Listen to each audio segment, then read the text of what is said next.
প্রিয় দর্শক, আপনাদের কাছে একটাই অনুরোধ করছি, ভিডিওটা বিস্তারিত না দেখে ভালো মন্তব্য কমেন্ট করবেন না।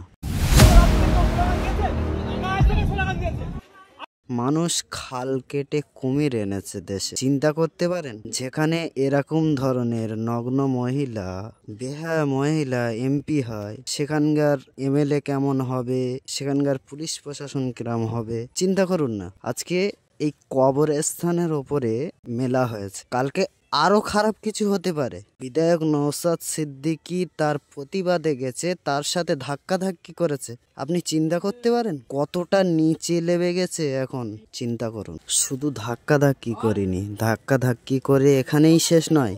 বিধায়ক নওশাদ সিদ্দিকীকে বলছে সে একজন পাশ থেকে যে রাজনৈতিক ফায়দা নেওয়ার জন্য এইসব করছে নওশাদ। তার পাল্টা জবাবে বিধায়ক নওশাদ সিদ্দিকী তিনি বললেন, শাসক দল টিএমসি দল এরা রাজনৈতিক ফায়দা নেওয়ার জন্য এইসব মেলাঘাট করে থাকে, খেলাধুলো এইসব করে থাকে।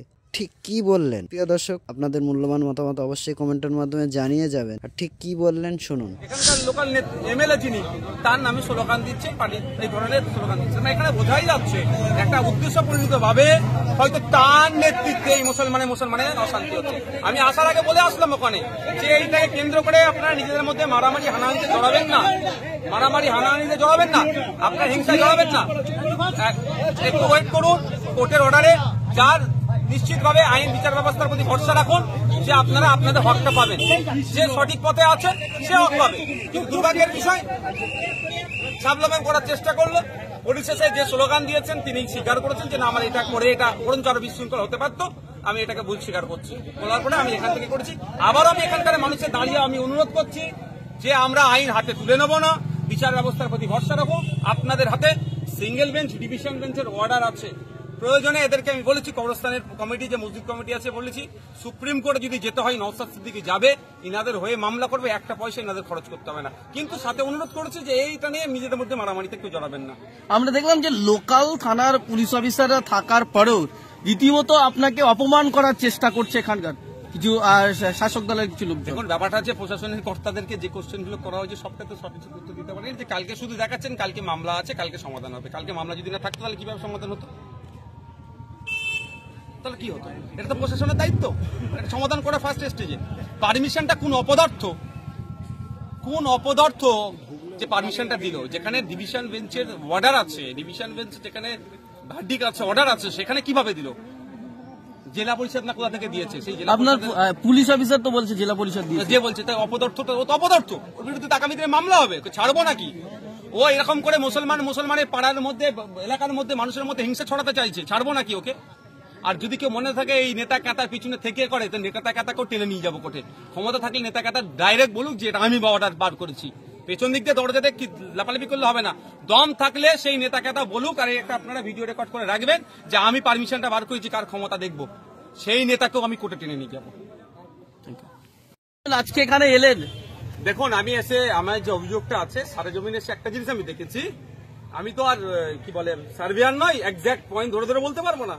আমি একটা জিনিস দায়িত্ব নিয়ে বলতে পারবো, কবরস্থানের সাথে বা মাজারের সাথে কিন্তু মেলা হচ্ছে, একদম মাজারের পাঁচিলের সাথে হচ্ছে। এটা নিয়ে মামলা হয়েছিল, single bench, division bench order পেয়েছে। সেখানে মুসলিম সর্বসাধারণের ব্যবহারের জন্য বলে একাধিক বছর মেলা বন্ধ ছিল।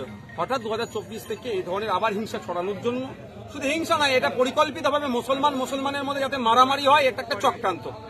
আমি এটা বলছি, আপনারা নোট করতে পারেন। মুসলমানের মধ্যে মারামারি করে মাথা ফাটাফাটি করে মরুক, তার একটা চক্রান্ত। এটা রাজনৈতিক কিছু মদতপুষ্ট লোক আছে, সেটা আমি এখানে দেখলাম। এখানে যারা বাদী বিবাদী দুই পক্ষের সাথে আমি কথা বললাম, দুজনই কাগজ দেখিয়েছে, দুজনের সাথে কথা বলেছি। আমি কিছু কোশ্চেন করেছি, বলছে ওরসের করার কথা বলা আছে। আমরা ওরসে কি না মুসলিম ধর্মীয় অর্থে ওরস যদি হয়, নাগরদুল্লাহ বা এই ধরনের যেগুলো আরো কিছু আছে, যেগুলো আর বললাম না সবকিছু, সেগুলো কি বৈধ? উত্তর উনি দিতে পারেনি। তাও আগামীকাল এই কেসের কোর্টে মামলা আছে, হাইকোর্টে, আবার নতুন করে আছে ডিভিশন বেঞ্চে অর্ডার করার পরে ছুটতে হচ্ছে মামলা। সেখানে কথা বলেছি, রাস্তা ছেড়ে দাও, তো এখানে এসেছি, কথা বলেছি। তবে একটা দুর্ব্যবহার দেখলাম, দেখুন এখানে যখন ঘুরলাম আমার সাথে যারা এই গ্রামের মানুষজন, আমি কিন্তু আমার পার্টির স্লোগান দিতে দিইনি। যখনই বেরিয়ে আসছিলাম সেখানে এখানকার লোকাল এমএলএ যিনি, তার নামে স্লোগান দিচ্ছে, পার্টির এই ধরনের স্লোগান দিচ্ছে। এখানে বোঝাই যাচ্ছে একটা উদ্দেশ্য পরিণত ভাবে হয়তো তার নেতৃত্বে এই মুসলমানের অশান্তি হচ্ছে। আমি আসার আগে বলে আসলাম ওখানে যে এইটাকে কেন্দ্র করে আপনারা নিজেদের মধ্যে মারামারি হানাহানিতে জড়াবেন না, আপনারা হিংসায় জড়াবেন না, একটু ওয়েট করুন। কোর্টের অর্ডারে যার নিশ্চিতভাবে আইন বিচার ব্যবস্থার প্রতি ভরসা রাখুন যে আপনারা আপনাদের হকটা পাবেন, যে সঠিক পথে আছে সে হক পাবে। কিন্তু দুর্ভাগ্যের বিষয়, সাবলমেন করার চেষ্টা করলো, পরিশেষে যে স্লোগান দিয়েছেন তিনি স্বীকার করেছেন যে না আমার এটা করে এটা বরঞ্চ আরো বিশৃঙ্খল হতে পারতো, আমি এটাকে ভুল স্বীকার করছি। বলার পরে আমি এখান থেকে করেছি। আবারও আমি এখানকার মানুষের দাঁড়িয়ে আমি অনুরোধ করছি যে আমরা আইন হাতে তুলে নেব না, বিচার ব্যবস্থার প্রতি ভরসা রাখো। আপনাদের হাতে সিঙ্গেল বেঞ্চ, ডিভিশন বেঞ্চের অর্ডার আছে, প্রয়োজনে এদেরকে আমি বলেছি, কবরস্থানের কমিটি যে মসজিদ কমিটি আছে বলেছি, সুপ্রিম কোর্টে যদি যেতে হয় নওশাদ সিদ্দিকী যাবে, ইনাদের হয়ে মামলা করবে, একটা পয়সা ইনাদের খরচ করতে হবে না। কিন্তু সাথে অনুরোধ করেছি যে এইটা নিয়ে নিজেদের মধ্যে মারামারিতে একটু জড়াবেন না। আমরা দেখলাম যে লোকাল থানার পুলিশ অফিসাররা থাকার পরেও রীতিমতো আপনাকে অপমান করার চেষ্টা করছে এখানকার কিছু শাসক দলের কিছু লোক। দেখুন ব্যাপারটা হচ্ছে প্রশাসনের কর্তাদেরকে যে কোশ্চেনগুলো করা হয়েছে সবটা তো সঠিক উত্তর দিতে পারেন, যে কালকে শুধু দেখাচ্ছেন কালকে মামলা আছে, কালকে সমাধান হবে। কালকে মামলা যদি না থাকতো তাহলে কিভাবে সমাধান হতো? তাহলে কি হতো? এটা তো প্রশাসনের দায়িত্ব সমাধান করা ফার্স্ট স্টেজে। পারমিশনটা কোন অপদার্থ যে পারমিশনটা দিল, যেখানে ডিভিশন বেঞ্চের অর্ডার আছে, ডিভিশন বেঞ্চ যেখানে ভার্ডিক্ট আছে, অর্ডার আছে, সেখানে কিভাবে দিল? জেলা পরিষদ না কোথা থেকে দিয়েছে? সেই জেলা আপনার পুলিশ অফিসার তো বলছে জেলা পরিষদ দিয়েছে। যে বলছে তাই অপদার্থ, ও তো অপদার্থ, ওর বিরুদ্ধে আগামী দিনে মামলা হবে, ছাড়বো নাকি? ও এরকম করে মুসলমানের পাড়ার মধ্যে, এলাকার মধ্যে, মানুষের মধ্যে হিংসা ছড়াতে চাইছে, ছাড়বো নাকি ওকে? আর যদি কেউ মনে থাকে এই নেতা কাতার পিছনে থেকে করে, তো নেতা কাতাকেও টেনে নিয়ে যাবো কোর্টে। ক্ষমতা থাকলে নেতা কাতার ডাইরেক্ট বলুক যে এটা আমি অর্ডার বার করেছি, পেছন দিক দিয়ে দরজাতে লাপালাপি করলে হবে না।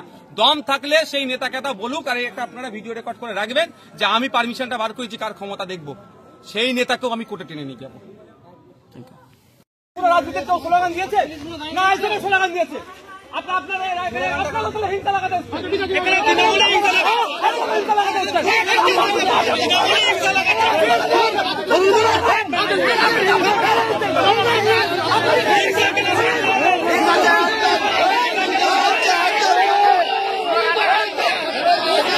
হ্যাঁ